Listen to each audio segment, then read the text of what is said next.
नमस्कार दोस्तों, आप लोग को ईडू ग्लोबल 90 में स्वागत है। चलिए, आज हम लोग एक काफ़ी महत्वपूर्ण वीडियो है। आज मैं उत्तरकालीन मुगल वंश के बारे में, ये अंतिम वीडियो है। इससे पहले मैंने भारत में यूरोपियन का आगमन कैसे हुआ था, मैंने 6 कंपनियां आई थी भारत में, उसके बारे में काफ़ी विस्तृत रूप से मैंने अध्ययन किया था दोस्तों।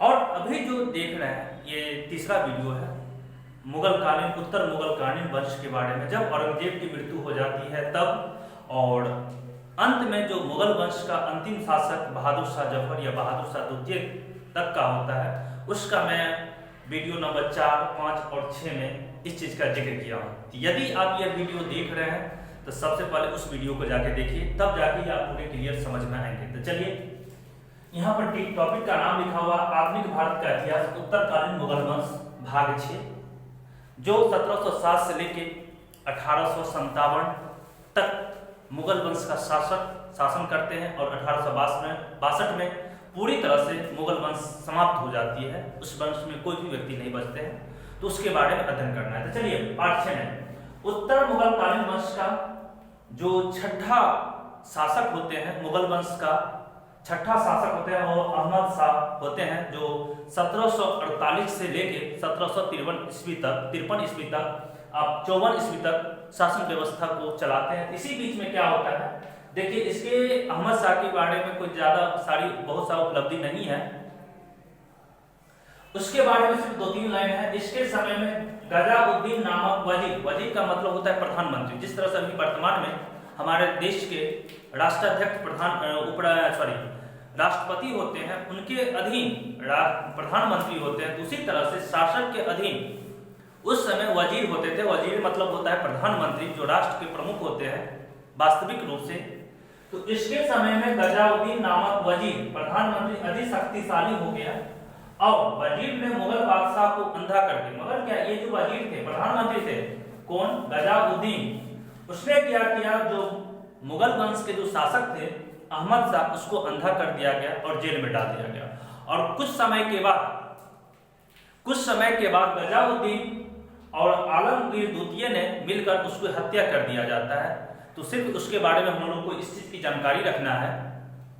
अहमद शाह की हत्या, उसकी कार्यकाल, सबसे पहले अहमद शाह की कार्यकाल क्या था, किस क्रम का था? तो छठा नंबर का था। उसके समय क्या थी? तो 1748 से लेकर 1754 ईस्वी तक। उसकी हत्या किसने करवाया था? तो आलमगीर द्वितीय और जो गजाउद्दीन नामक जो वजीर थे, उसके साथ मिलकर उसको हत्या कर दिया जाता। और जब इसकी हत्या कर दिया जाता था, पुनः गजाउद्दीन जो वजीर थे, प्रधानमंत्री थे, उसने आलमगीर द्वितीय को मुगल वंश का शासक के रूप में उनको बनाया जाता है। तो 7वां शासक होते हैं, औरंगजेब की मृत्यु के बाद की बात कर रहा हूं। तो आइए, 7वां शासक आलमगीर द्वितीय, और 1754 से लेकर 1759 ईस्वी तक अपने शासन व्यवस्था को चलाते हैं। इनके समय भी काफी मुगल वंश या भारत के शासन व्यवस्था में काफी योगदान नहीं है।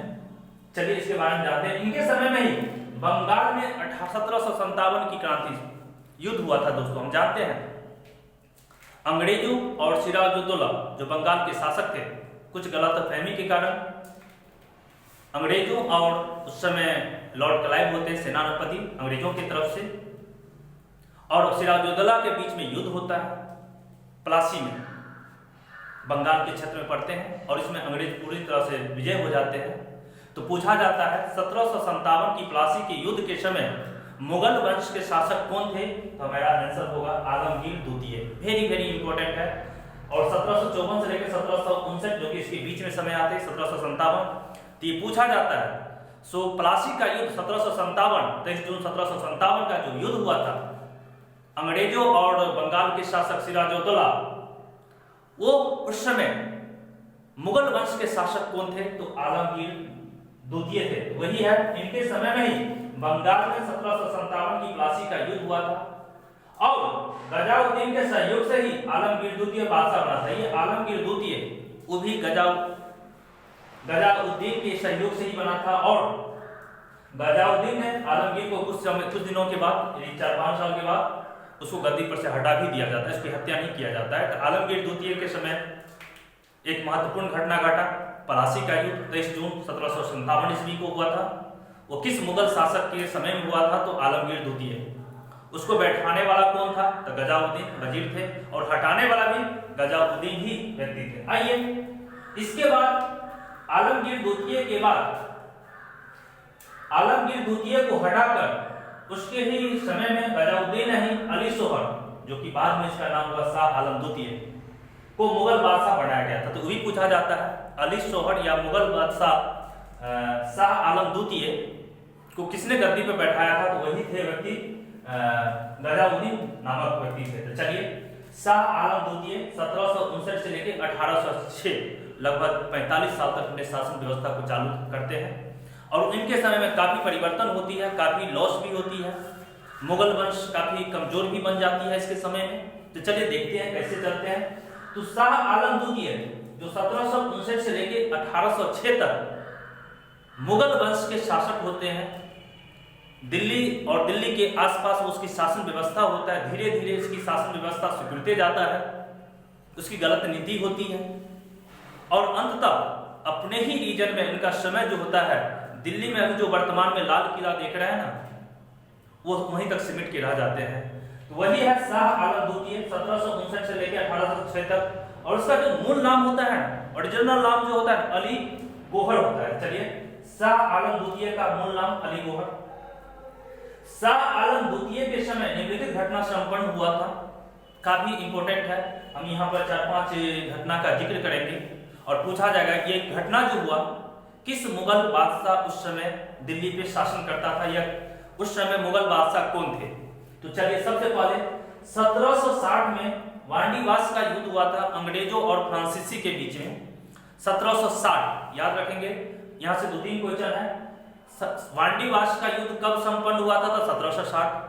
वांडीवास का युद्ध किनके बीच में हुआ था? तो वह अंग्रेज और फ्रांसीसी के बीच में हुआ था। इस युद्ध में विजय कौन हुआ था? तो अंग्रेज हुआ था। वांडीवास के युद्ध के समय मुगल शासक कौन थे? तो वो शाह आलम द्वितीय थे। इतना 3-4 क्वेश्चन है, याद रखेंगे दोस्तों। अगला चलते हैं। 1761 में पानीपत का तृतीय युद्ध। हम जानते हैं पानीपत में 3 युद्ध होते हैं, प्रथम युद्ध, द्वितीय युद्ध और तृतीय युद्ध। तो पानीपत में जो तृतीय युद्ध संपन्न हुआ था, वो 1761 ईस्वी में हुआ था। पहला क्वेश्चन, पानीपत का तृतीय युद्ध कब हुआ था? तो 1761 ईस्वी में हुआ था। दूसरा, 1761 ईस्वी में पानीपत का तृतीय युद्ध हुआ था, उस समय मुगल बादशाह कौन थे? तो हमारा होगा शाह आलम द्वितीय। हम चलते हैं इसके बाद 1764, जो कि अंग्रेजों के लिए काफी निर्णायक युद्ध था, और इसी के साथ वास्तविक रूप से अंग्रेजों ने भारत पे अपना राजनीतिक सत्ता दीवानी वसूलना शुरू कर देता है।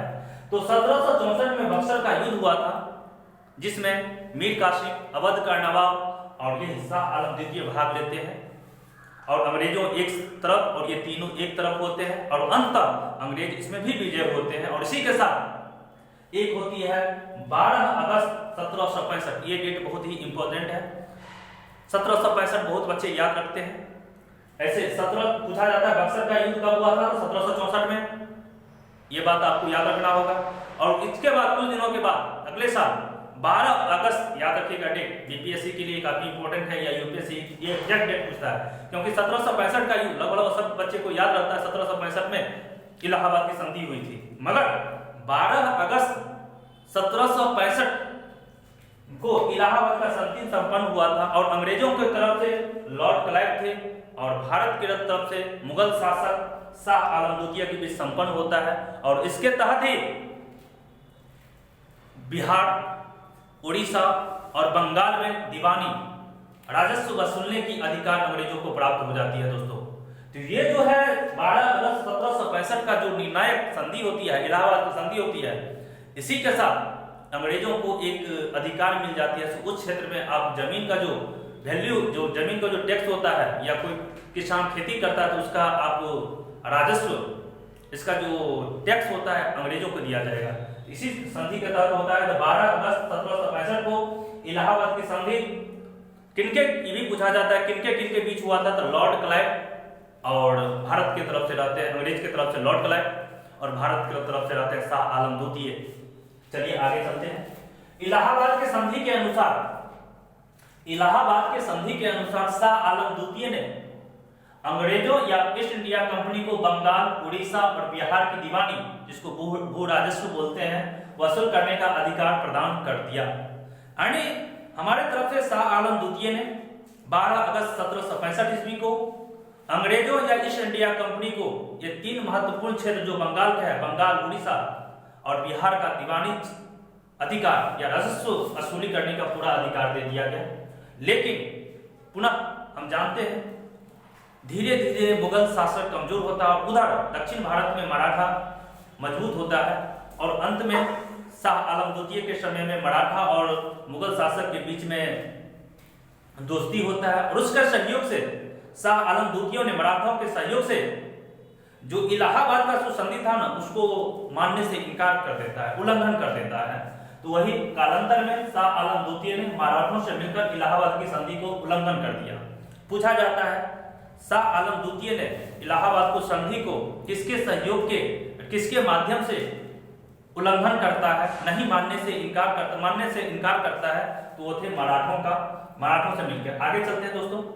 इसके बाद धीरे धीरे क्या होता है, मराठों का जब सहयोग लेता है तो धीरे धीरे अंग्रेजों ने शाह आलम द्वितीय पर शिकंजा कसता है, युद्ध होता है छोटी मोटी, और धीरे धीरे पूरे दिल्ली के आसपास के क्षेत्र को जीतते जीतते अंततः दिल्ली को भी जीत लेता है 1803 ईस्वी में।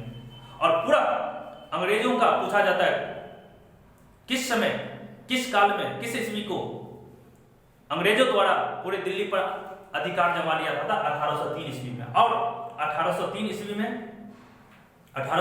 में पूरे मुगल वंश के जो शासक होते हैं उसका सीमित अधिकार हो जाता है, जो कि वर्तमान में अभी लाल किला तक है। जो लाल किला भी कभी कोई गए होंगे तो देखे होंगे, लाल किला का जितना क्षेत्र है उतना ही सिर्फ मुगल वंश के शासक के लिए रह गया था 1803 ईस्वी तक। इसके बाद 1803 से लेकर 1857 की क्रांति तक सिर्फ और सिर्फ इसी के बीच में इतना ही अधिकार मिल गया था। इसी क्षेत्र को अपना राज समझता था मुगल वंश के शासक, इसी बीच में जो करना होता था करता था। इसके बाहर दिल्ली और दिल्ली के आसपास क्षेत्र पर अंग्रेजों का पूरा प्रभुत्व था। तो आइए इसके बारे में जानते हैं। 1803 AD में अंग्रेजों को दिल्ली पर पूर्ण अधिकार हो गया और मुगल बादशाह का अधिकार लाल किला तक ही सिमट कर रह गया। तो दोस्तों काफी ये इंपॉर्टेंट था। आशा करते हैं मैं आपको जो बता रहा हूँ वो सुन रहे होंगे, लिख रहे होंगे।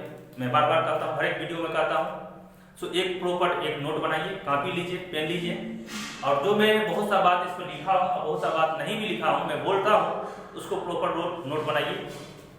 वीडियो को पॉज कीजिए, उसको देखिए, एक प्रॉपर नोट बनाइए, तभी जाके आप आने वाले एग्जामिनेशन के लिए तैयार रहेंगे।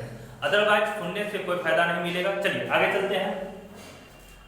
तो यहाँ पर 1803 AD में बहादुर शाह आलम द्वितीय के द्वारा सिमट कर रह जाता है लाल किला। इसके बाद जो भी दो शासक बनते हैं, अकबर द्वितीय और बहादुर शाह द्वितीय या जफर, वह सिर्फ और सिर्फ लाल किला के अंदर ही अपने शासन व्यवस्था को चलाते हैं, रहते हैं, और अंग्रेजों के द्वारा उनको पेंशन के रूप में कुछ पैसा दिया जाता है। चलिए आगे चलते हैं। अकबर द्वितीय जो 1806 से लेकर 37 तक, उनके भी कार्यकाल में दो महत्वपूर्ण क्वेश्चन पूछा जाता है। अकबर द्वितीय को पूर्ण रूप से अंग्रेजों का नियंत्रण में था, क्योंकि हम जानते हैं मुगल बादशाह अकबर द्वितीय सिर्फ और सिर्फ उनका जो जगह था सीमित था, लाल किला के अंदर ये सीमित था, इसलिए वो पूर्ण रूप से जो भी काम करना होता था, जो भी देखरेख करना होता था, अंग्रेजों की परमिशन के बिना नहीं करता था। इसलिए कहा गया अकबर द्वितीय पूर्ण रूप से अंग्रेजों के नियंत्रण में था। और क्या होता है, 1830 ईस्वी में अकबर द्वितीय ने हमारे देश के बहुत ही जागरूक और अच्छे इंसान जो सती प्रथा का विरोध किए थे, राजा राम मोहन राय को, अपने पेंशन को बढ़ाने के लिए अंग्रेजों के पास ब्रिटेन भेजता है। तो पूछा जाता है अकबर द्वितीय ने किसे अपनी पेंशन को बढ़ाने के लिए ब्रिटेन भेजा था? तो राजा राम मोहन राय को। कब भेजा गया था? तो 1830 ईस्वी में। और इसी अवसर पे जब ये लौट के आते हैं, पेंशन बढ़ाता है, तो उसी अवसर पर खुश होकर अकबर द्वितीय ने राजा राम मोहन राय को राजा को उपाधि भी दिया जाता है। तो भी पूछा जाता है राजा राम मोहन राय को राजा की उपाधि किसने दिया था? अकबर द्वितीय ने दिया था। आइए इसके बारे में फिर देखते हैं। अकबर द्वितीय ने ही राजा राम मोहन राय को अपनी पेंशन बढ़ाने के लिए 1830 में ब्रिटेन भेजा था। तो देखिए ईस्वी सन जो होता है ना और नाम जो होता है ना इतिहास में काफी महत्वपूर्ण होता है, तो इसलिए कोशिश कीजिए आप ईस्वी सन और नाम को थोड़ा दिमाग में रखिए। तो देखिए अकबर द्वितीय ने ही राजा राम मोहन राय को अपनी पेंशन बढ़ाने के लिए 1830 ईस्वी में ब्रिटेन भेजा था और इसी से खुशी होकर अकबर द्वितीय ने ही राजा राम मोहन राय को राजा की उपाधि दिया था। तो ये भी पूछा जाता है राजा राम मोहन राय को राजा का उपाधि किसने दिया था, तो अकबर द्वितीय ने दिया था।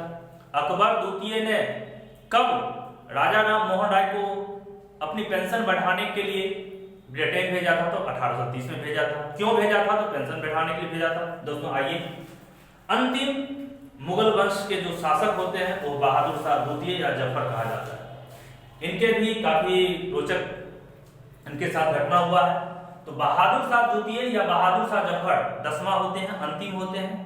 औरंगजेब की मृत्यु के बाद ये 10वां शासक होते हैं, जो कि उत्तर मुगल कालीन का ये अंतिम शासक होते हैं, जो 1837 में अपने शासक बनते हैं और 1857 तक शासन रहता है उनका, लाल किला का है अंदर, और 1862 ईस्वी में उनकी मृत्यु हो जाती है। यहाँ 3 क्वेश्चन महत्वपूर्ण है, 4 क्वेश्चन मैं लिखा नहीं हूँ, मैं बोल रहा हूँ, आप लोग सुनेंगे तो इसको काफी योगदान होगा, काफी आप लोगों के एग्जामिनेशन में हम जानते हैं या पूछा जाएगा मुगल साम्राज्य का संस्थापक कौन है, तो हम कहेंगे बाबर 1526 ईस्वी में संस्थापक थे के रूप में इसकी स्थापना किया था मुगल वंश का।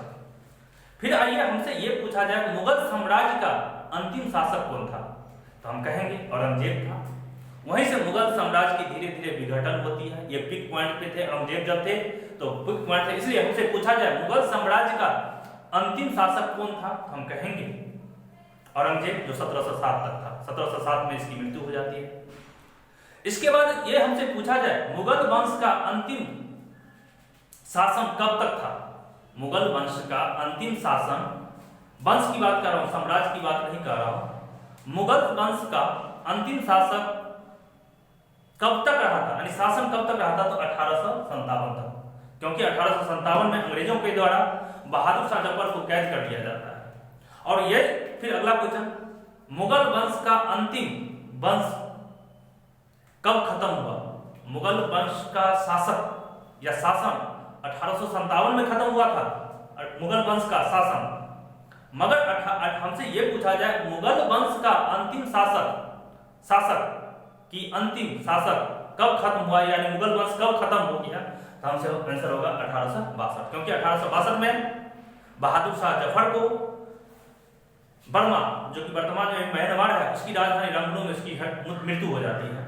आइए, बहादुर शाह द्वितीय अंतिम मुगल बादशाह थे। हमसे ये पूछा जाए अंतिम मुगल बादशाह कौन थे, तो बहादुर शाह द्वितीय।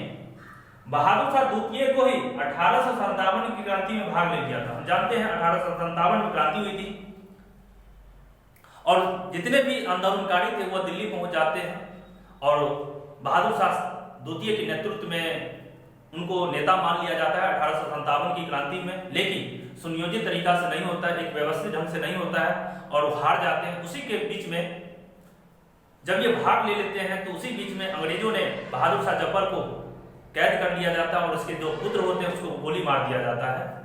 तो हम जब जानेंगे बहादुर शाह द्वितीय को 1857 की क्रांति में भाग ले लिया था, इसलिए अंग्रेजों ने इन्हें हुमायूं के मकबरे से भी पूछा जाता है, उसको लाल किला से कि हुमायूं के मकबरा है दिल्ली में, वहां से कैद कर लिया गया था। तो हुमायूं के मकबरे से गिरफ्तार कर पत्नी जीतन महल तो भी पूछा जाता है। सो बहादुर शाह द्वितीय की पत्नी का नाम क्या था, जीनत महल। तो जीनत महल को और जो बहादुर शाह द्वितीय उनको दोनों को कैद कर लिया जाता है और बर्मा की जो राजधानी रंगनू होता है वहां भेज दिया जाता है। चलिए आगे चलते हैं। और वहां भेजने के बाद बहादुर शाह द्वितीय की मृत्यु हो जाता है 1862 में।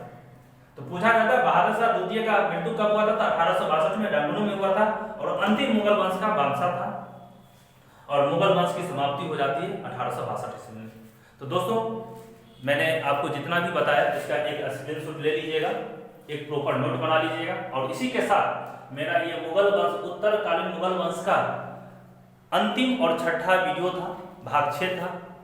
मैं कोशिश करता हूं आप ये 3 वीडियो देखेंगे तो उत्तर मुगल कालीन से संबंधित जो 10 शासक बने हैं और उसके द्वारा जो महत्वपूर्ण घटना और काम हुआ है, मैंने काफी डिस्कशन किया है।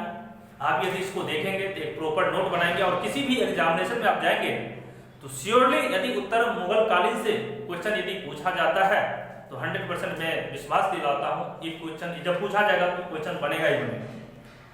चलिए मैं वीडियो का अंत में आप लोगों से पुनः एक बार आप लोगों का से अनुरोध करता हूँ, वीडियो को थोड़ा सब्सक्राइब कीजिए, शेयर कीजिए, जितने भी व्हाट्सएप फेसबुक ग्रुप है इसमें डालिए। और जो इससे क्या होगा, जो जरूरतमंद बच्चे हैं ग्रामीण इलाका में रहते हैं, इस तरह की वीडियो देखना चाहता होगा तो आपके थोड़ा सा प्रयास से उस बच्चे का भविष्य अच्छे भविष्य बनने में काफी योगदान होगा आपका।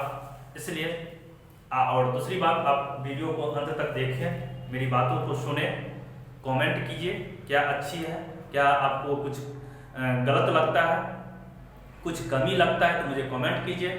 मैं कोशिश करूंगा अगला वीडियो जब बनाऊंगा ना तो उसमें पूरा कोशिश करूंगा उसमें उसको सुधार करने का।